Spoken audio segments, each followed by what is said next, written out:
apa yang ada di benak Mas Ronggo pada saat Israel mengintercept teman-teman pada saat itu?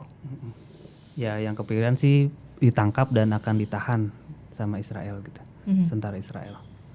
Ada rasa ketakutan atau apa yang Anda pikirkan pada saat itu? Enggak sih, enggak ada rasa takut. Ya udah tinggal kita ikutin alur aja. Gitu. Jadi bisa diceritain awalnya tuh gimana sih misi kemanusiaan ini berlayar dari mana, mau kemana, dan bawa apa saja, dan akhirnya sampai diintercept itu di wilayah mana? Oh iya, jadi Global Smooth Flotilla ini sebuah gerakan global di mana melibatkan sekitar 80 negara. Di situ dari seluruh dunia ada sekitar 500-an peserta di situ, dimulai dari Barcelona, Italia, Yunani, Turki, lalu ke Gaza gitu. Sedangkan kami delegasi yang 9 WNI ini dimulai dari etapa Turki. Dari Turki. Yang sebelumnya dari Barcelona ada Ciki Fauzi dan Ibu Maimun sampai Italia. Lalu menjemput kami di Turki gitu. Oke, pada saat itu berlayar berapa hari, membawa apa saja sampai akhirnya diintercept? Kalau berlayar kita mulai dari tanggal 13 13 Mei itu berarti 13 berlayar Mei. dari Turki ya? Turki. Sampai tanggal 19 saya kapal kami kapal Zefiro diintercept di tanggal 19. Kurang lebih selama 6 atau 7 hari gitu kami berlayar. Oke, jadi setelah sebelum diintercept. Iya, jadi selama 6 hari sebelum akhirnya diintercept itu di daerah wilayah mana kalau Anda masih mengingat itu? Di dekat Siprus. Di dekat Siprus. Sekitar 200-an nautical mile dari Gaza gitu. Oke, sebelum diintercept itu apakah ada pemberitahuan dulu dari militer Israel atau seperti apa? Peringatan lebih dulu atau langsung mengintercept saja? Kalau waktu kapal kami itu yang kami di jalannya dipotong oleh kapal yang agak besar. Oke. Semacam mau ditabrak tipis gitu. Melintas di depan kami terombang ambing, lalu nggak lama dari belakang ada 2 speedboat. Itu berisi tentara militer Israel. Ya udah mereka udah siap-siap mengintercept. Ada berapa teman-teman pada saat itu di kapal? Satu kapal berisi 8 orang. Satu kapal. Jadi satu kapal itu hanya berisi 8 orang. Dan diintercept oleh militer Israel ada berapa personil kalau militer Israel? Satu kapal speedboatnya 10, satu kapal speedboat 10 lagi. Lalu mereka bersenjata. Jadi ada 20 personil militer Israel yang mengintercept, ada 8 teman-teman di satu kapal. Iya, dan sipil, kami kan sipil kan. Nah, bukan militer, bukan apa, orang biasa. Jadi langsung diintercept, kemudian mereka masuk ke dalam kapal Mas Ronggo, dan apa yang pada saat itu dilakukan oleh militer Israel? Di jarak 10 meter kami sudah bersiap menenggelamkan handphone, karena itu salah satu bagian dari misi sebenarnya. Karena supaya rahasia misi nggak terdetek, terus data pribadi juga aman dan data keluarga juga aman gitu. Jadi semua emang dihimbau untuk menenggelamkan handphonenya ke laut, jarak 10 meter dari tentara Israel datang itu. Lalu kapal kami sempat ditembak karena salah satu delegasi kami dari Belanda masih IG live aja begini, dia disuruh nurunin handphone. Karena belum diturunin, dia tembak sekali baru ditenggelamkan handphonenya gitu. Oke, jadi pada saat itu juga kan lagi live streaming juga ya?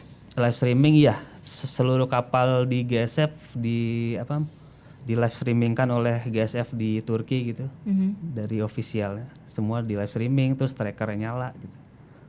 Jadi semua terpantau sih dari Istanbul. Dan ketika militer Israel masuk ke dalam kapal, langsung dimatikan semua live streamingnya atau dihancurkan atau seperti apa? Iya, langsung dihancurkan dengan senjata mereka, dipukul gitu, dipecahin. Oke. Apa yang mereka katakan pada saat itu? Mereka menyuruh untuk merunduk atau seperti apa suasananya? Saat mereka sudah datang, lalu kami disuruh ke depan. Ke bagian depan kapal? Ke bagian depan kapal, suruh menunduk untuk supaya mereka mudah, mungkin nanti kan setelah itu baru kita diperiksa tuh. Barang-barang bawa apa aja disuruh kasih ke mereka gitu. Terus mereka periksa, lalu kami ke dalam kapal yang di bawah itu.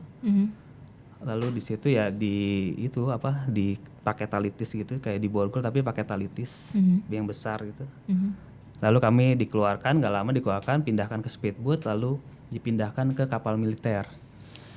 Oke, jadi dari kapal milik Global Sumut Flotilla itu yang diintercept, kemudian masuk ke dalam boat mereka, speedboat mereka, baru masuk lagi ke kapal militer. Nah, apa yang terjadi pada saat di dalam kapal militer itu? Kapal militer kami disuruh buka ininya, bajunya hanya boleh pakai selapis aja, diperiksa dengan ketat gitu, sepatu semuanya dicek-cek. Lalu kami masuk ke sebuah ruangan dan di situ kami dipukuli, ditendang, ada yang di strum, ada yang diinjak kepalanya.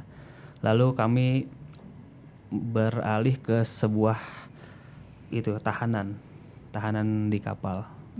Jadi di situ ada sel tahanan juga. Tapi tahanannya berupa peti kemas gitu, disusun. Jadi kami tidurnya di dalam peti kemas kosong gitu. Lalu di depannya ada kamar mandi beberapa. Gitu. Oke. Jadi Mas Ronggo dan juga teman-teman lainnya juga mengalami kekerasan semua ya? Semua. Ada yang berusaha untuk melawan atau bagaimana? Melawan paling hanya protes saja. Nah, karena kan mereka di sana juga perempuan, kadang ada yang butuh pembalut gitu kan. Pada saat itu ya mereka protes, saya butuh pembalut ke tentaranya. Tuh. Lalu nggak lama, lumayan cukup lama, terus dilempar aja pembalutnya ke kita itu untuk. Dan itu di dalam peti kemas, di dalam kapal itu ada peti kemas dan Anda bersama rekan-rekan yang lain ditahan di sana. Iya, jadi peti kemasnya tuh di pinggir, di tengahnya tuh kayak lapangan kecil gitu. Jadi kita berinteraksi tuh bisa keluar dan di lapangan itu atasnya udah tentara semua gitu, tentara Israel yang berjaga-jaga lah gitu. Kalau Mas Ronggo sendiri, maaf banget, mengalami kekerasan apa pada saat di kapal itu? Di sini dipakai dengkulnya mereka, terus di sini, lalu ini juga tuh masih ada. Oh iya, masih ada bekasnya ya. Ada yang di sini kayaknya kalau nggak salah dipukul, di sini yang saya disungkurkan ke tanah gitu. Posisi Mas Ronggo itu pada saat itu di berlutut atau bagaimana? Karena kan posisinya berlutut.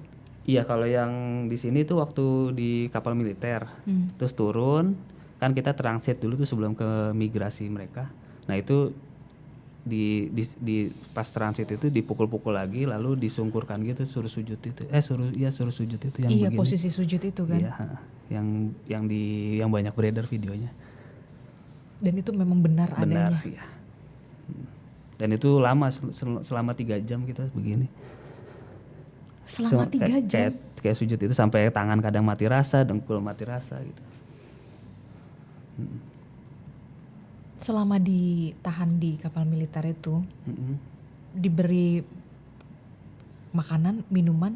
Makanan, minuman juga seadanya. Makanan roti yang besar itu, cuma teman-teman juga katanya nggak bisa dimakan gitu karena dingin dan gimana. Banyakan sih dipakai buat bantal.